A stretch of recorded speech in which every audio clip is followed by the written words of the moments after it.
Hello everyone, my name is Jonny. I'm from the NGB, or just NGB actually, I think. And I've been playing Marvel vs. Capcom Infinite, a beat-em-up game with a slightly misleading title, because it kind of suggests that Marvel are always versus Capcom in the fights, whereas they're not. You can mix and match. And in the story mode, which we'll get to later, it's all very mixed up, so it's not necessarily just Marvel versus Capcom. In terms of the roster, the Marvel side comes out a lot better, to be honest. A lot of the characters on the Marvel team, you know, the Avengers, everyone knows the Avengers, seem to be more geared towards, you know, fighting. Whereas the Capcom team includes people like Chris Redfield, Nemesis from Resident Evil as well. And also, like, a little... I'm not up on my Capcom lore as much as I should be.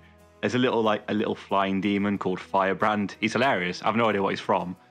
But yeah, so the Marvel team kind of is the better place to pick your fighters from, really.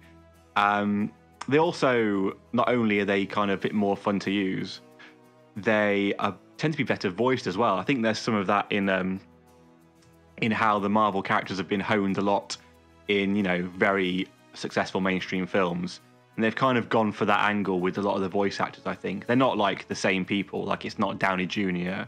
and Tom Holland and whatnot, but it's certainly kind of imitations of those that are reasonably passable. And they're good as well, like they're well scripted. There's some good bants in there, hashtag bants. Some good one-liners and quips. It's not exclusively, you know, Marvel, that sort of thing. Dante on the Capcom side does pretty good as well. He's also a fun one to use. And obviously Capcom has got, you know, Ryu and Chun-Li as well. Some of the characters look... I mean, this was covered when it was first announced and there was a few trailers knocking around. Some of the characters don't look as great as you would think they would. I mean, there's a few of them who float around rather than walk, you know, like Captain Marvel, for example, you know what I mean? And the animation is quite stiff on them. And also, people like Dante is a good example of someone who, in his own franchise, is quite a handsome... He's a good-looking chap, is Dante. But the version on Marvel vs. Capcom, he would not get a right swipe on Tinder. It's not terrible, though. I mean, the game as a whole is presented very well.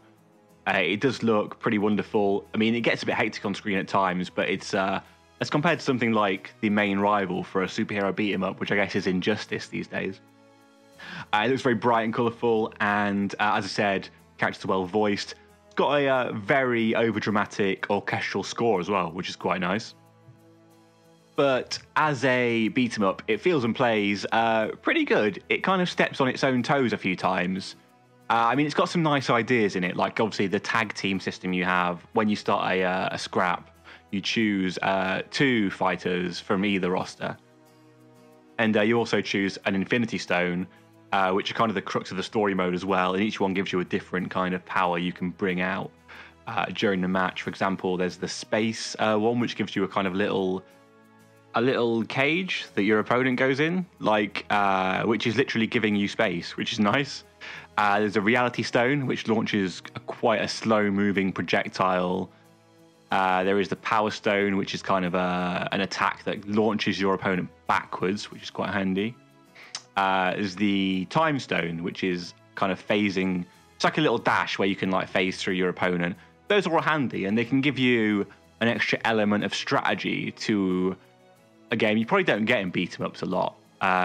So it's quite nice to have that as well.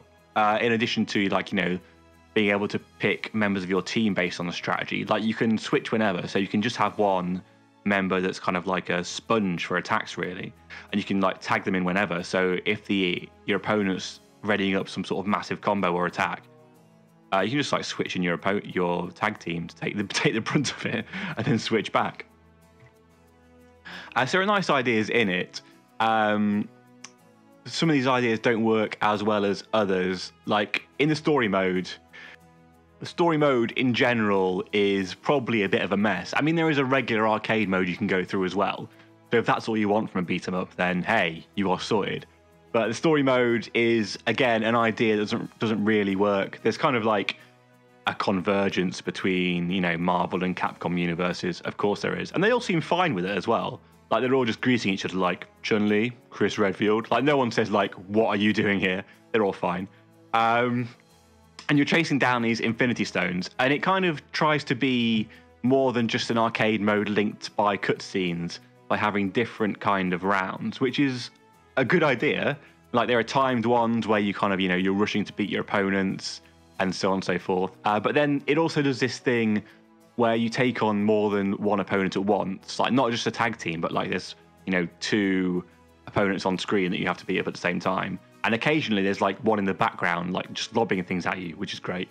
And it's not so much challenging as just fucking annoying. And it's kind of, there's a reason no beat 'em ups really do that. Like have you just like, taking on 2 at once, because it doesn't really work. Like, it's really hard to target the person you want to fight. And then you're kind of getting pummeled from both sides. And your character isn't like, you don't have any attacks that can kind of like, or don't have many attacks that you can kind of, sort of give you a space and get rid of 2 opponents at once. And speaking of nice ideas that don't really work, the story mode, as we said, there's like these 2 rosters on the game of Marvel and Capcom characters, and they really shoehorn them into the story. You're going to play as everyone in that story, and that is kind of a problem because, in any game, not just in a beat 'em up, you have, a character you pick, and as you go through the game, you get more and more used to that character and the way they fight and their moveset.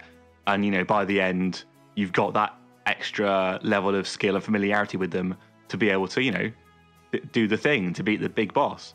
But you don't get that in this because you're changing character every round. You don't choose, you just kind of get allocated like fucking, I don't know, like Spider-Man and Hulk, whatever. So you're constantly picking... You're constantly fighting with combatants that you just don't know any of their moveset, and you're kind of guessing.